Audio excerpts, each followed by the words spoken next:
Okay చిట్టుమమ్మ, ఇప్పుడు story చెప్పుకున్నాం కదా, నాకు కొన్ని డౌట్స్ ఉన్నాయి, చెప్తావు నువ్వు. ఇప్పుడు సాంగ్ పాడుతూ ఉంటే బ్రెడ్ ఎందుకు పడిపోయింది? నాకు అర్థం అవ్వలేదే.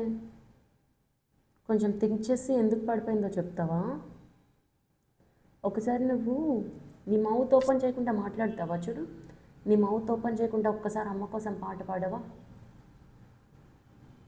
నువ్వు మౌత్ ఓపెన్ చేయకుండా పాట పాడగలవా? పాడలేవు కదా. అలానే క్రో బ్రెడ్ తన మౌత్లో పెట్టుకుంది కదా, తన మౌత్తో హోల్డ్ చేసుకొని ఉంది, ఇలా ఇలా హోల్డ్ చేసుకుంది. సాంగ్ పాడడానికి ఇలా మౌత్ ఓపెన్ చేస్తే, అరే నా పెన్ ఏది, పడిపోయింది.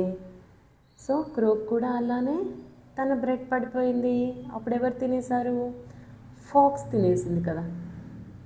అండ్ ఇంకొకటి, ఇక్కడ ఫాక్స్ చూడు, తనకి బ్రెడ్ కావాలని వచ్చి డైరెక్ట్గా బ్రెడ్ అడిగితే క్రో ఇవ్వదని తెలిసి క్రోని ఏమని చెప్పింది?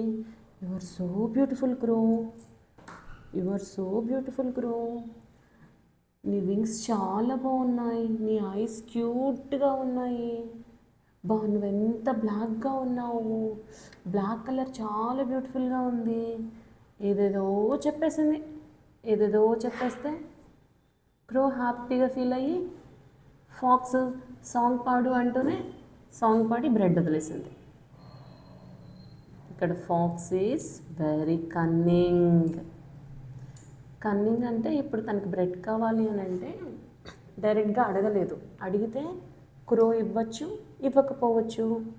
అందుకనేసే తను బ్యాడ్ ఇంటెన్షన్తో, ఏంటి తన బ్యాడ్ ఇంటెన్షన్?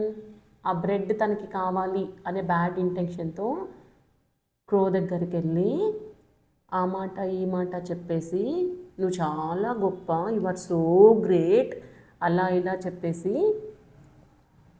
ఆ బ్రెడ్ తీసేసుకుంది. ఇక్కడ క్రో ఇంటెలిజెంట్ అయితే ఏం చేయాలి? ఆ బ్రెడ్ని ఎక్కడన్నా, దానికి బర్డ్స్కి నెస్ట్ ఉంటుంది ప్రాంత్య, నేను నెక్స్ట్ వీడియోలో నీకు నెస్ట్ చూపిస్తాను. నాకు